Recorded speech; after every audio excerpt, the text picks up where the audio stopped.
Following World War II, the United Nations declared, or they made a Declaration of Human Rights that was signed eventually by 192 nations.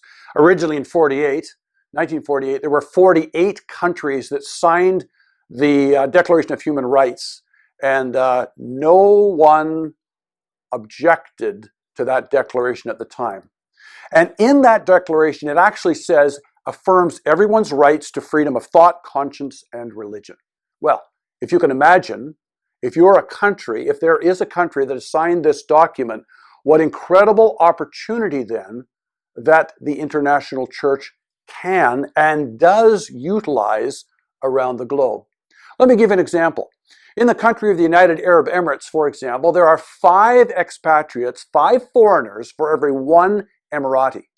That means in order for that country to keep going, there is literally 5 to 1 people that are brought in from all countries around the world.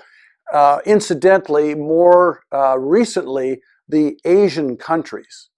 So what has actually happened then over the last 2 decades is that countries that have signed this declaration, whether they're Islamic, communist, or whatever, they are actually exchanging economic prosperity and giving religious freedom to those that come in. So you might be surprised to know that, for example, in the United Arab Emirates, land has been given, buildings have been constructed in what is called DEC, Dubai Evangelical Church.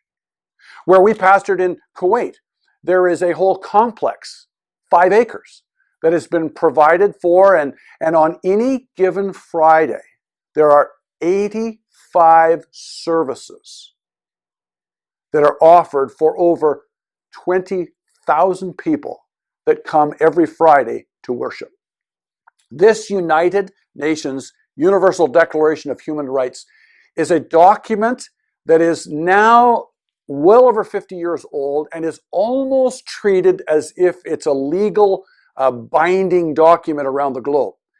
And friends, because the international church is a place where foreigners can come, or expatriates can come and land in a country and say, that's where I want to worship, then these countries, hardcore countries that you would never think, that are actually called limited access nations by former ways of doing missions, are actually open for people to come and meet Jesus as Savior and Lord through the international church. It's an amazing opportunity, and that's why international churches are starting, are strengthening around the globe today.